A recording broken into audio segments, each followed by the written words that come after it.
Paulo pela sua exposição e já compor a mesa com aqueles que estarão fazendo aqui o debate juntamente conosco. Quero convidar para estar conosco o senhor Pedro de Carvalho Pontual, diretor de Participação Social da Secretaria-Geral da Presidência da República.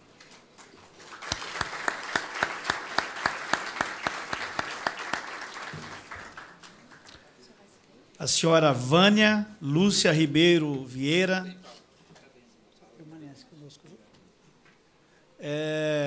Só pedindo para que o senhor permaneça conosco. Pois não, por favor.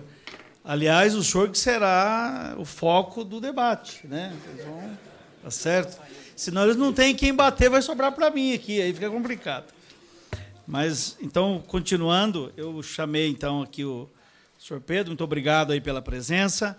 A senhora Vânia Lúcia Ribeiro Vieira, muito obrigado, diretora de Prevenção da Corrupção da Controladoria Geral da União, representando o chefe da Controladoria Geral da União. Muito obrigado pela sua presença. E o senhor Everardo Maciel, consultor jurídico, ex-secretário da Receita Federal e conhecido por todos aqui, vamos recebê-lo com uma salva de palmas.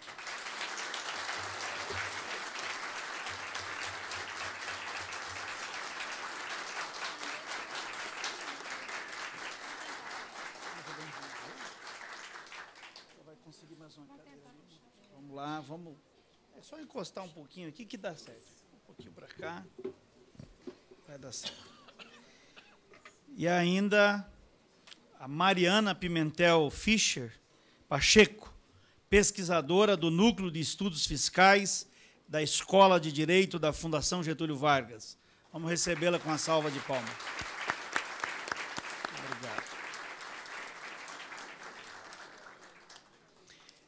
Mais uma vez, eu comunico aos senhores convidados que esta reunião está sendo transmitida ao vivo pela internet e gravado pela TV Câmara. Eu quero, de imediato, passar a palavra aos nossos expositores e cada um deles terá até 20 minutos. E, inicialmente, então, eu passo a palavra ao senhor Pedro de Carvalho Pontual. Gostaria que fosse providenciado aqui o microfone, eu acho que fica melhor, por gentileza. Em primeiro lugar, meu boa tarde a todos e todas. Gostaria de cumprimentar aqui na figura do deputado Cláudio Pucci, que presidiu a primeira mesa, e do deputado de Maramó,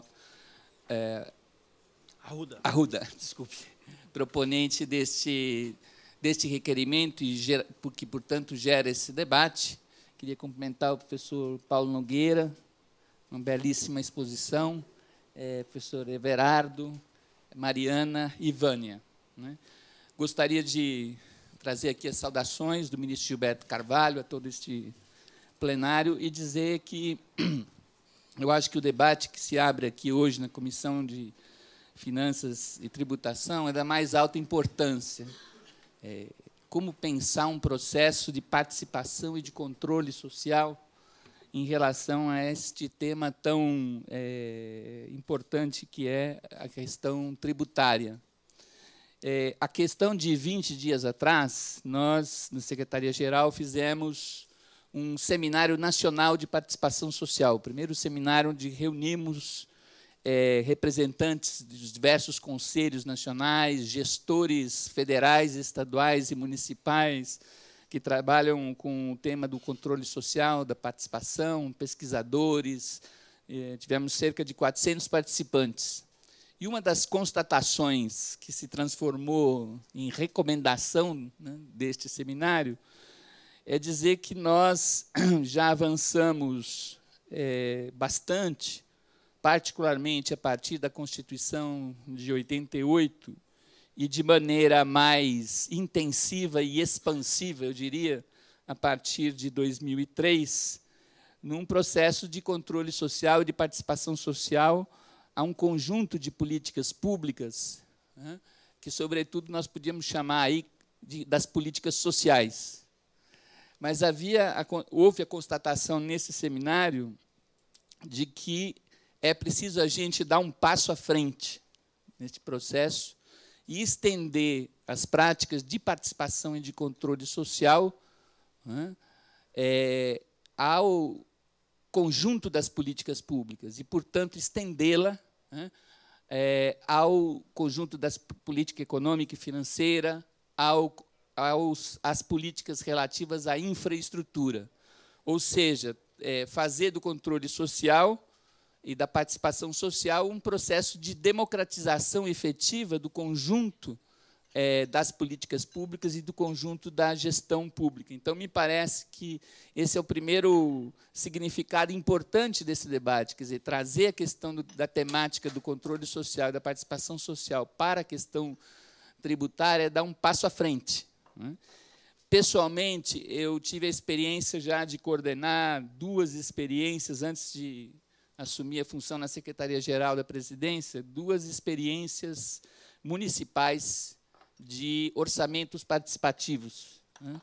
A primeira delas na Prefeitura Municipal de Santo André, durante 6 anos, e, mais recentemente, na Prefeitura de Embu das Artes. Também sou investigador desse tema, fiz minha tese de doutorado em torno das experiências de orçamento participativo, e, de fato, há uma constatação de que aquelas experiências de orçamento participativo, que é esta forma criada, sobretudo a partir do final dos anos 80, em diversos municípios no Brasil, talvez de maneira mais emblemática na cidade de Porto Alegre, mas eu diria que, dentre as várias experiências nesse sentido, aquelas que conseguiram, né, de uma maneira bastante pedagógica, associar a discussão dos elementos da receita e da tributação, né, com os elementos do gasto e de investimento, e fazer o debate pedagógico desses 2 processos, obtiveram resultados qualitativamente superiores em torno da capacidade de atendimento das demandas da população, por um lado, mas não só do ponto de vista da quantidade de atendimento, mas também da qualidade das demandas e da prestação do serviço público. Então, esse é um elemento que eu gostaria de trazer aqui, que as experiências no plano local, dos governos locais, já apontam, né, a importância. Eu me lembro, recentemente, na Prefeitura do Embu, nós fizemos uma experiência, todos acho que conhecem aqui, o orçamento participativo discute o orçamento de maneira regionalizada nas cidades, e nós fizemos uma experiência de fazer um levantamento a respeito da tributação do IPTU e do pagamento do IPTU nas várias regiões lá do município. E, em cada região, além de apresentar um diagnóstico, né, da situação das políticas sociais, a gente apresentava também um diagnóstico da arrecadação do IPTU. E qual era o sentido disso? Era fazer deste processo de participação social um processo educativo para as pessoas, né, e que elas tomassem consciência, né, de que o avanço, né, na capacidade de arrecadação, com todas as questões que foram colocadas aqui, significava maior possibilidade de inversão, maior possibilidade de investimento. Bom, falando agora do controle social na gestão pública no âmbito federal, eu começaria dizendo que, para nós, a questão do controle social da gestão pública é encarada na perspectiva de um direito, né, que já está na Declaração Universal dos Direitos Humanos, de 1948, no artigo 21º, quando diz que toda pessoa tem o direito de tomar parte na direção dos negócios públicos de seu país, quer diretamente, quer por intermédio dos seus representantes livremente eleitos. Enunciado presente também no artigo 1º da nossa Constituição Federal de 1988, todo poder emana do povo, que o exerce por meio de seus representantes eleitos ou diretamente nos termos desta Constituição, e confirmado mais recentemente, em 2009, na Carta Ibero-Americana de Participação Cidadã na Gestão Pública, que concluiu que a participação dos cidadãos na gestão pública é essencial para a democracia, que os princípios democráticos da representação política devem ser complementados por mecanismos de participação dos cidadãos na gestão pública e que é importante expandir e aprofundar a democracia através do processo de participação social e controle social. Portanto, isto que é um direito, né, significa também, nas múltiplas experiências que nós temos de formas de controle social e de participação, um aperfeiçoamento também da instituição, né, do Estado e da gestão pública, né, promovendo e possibilitando, através das pactuações que governo e cidadãos e cidadãs estabelecem na esfera pública,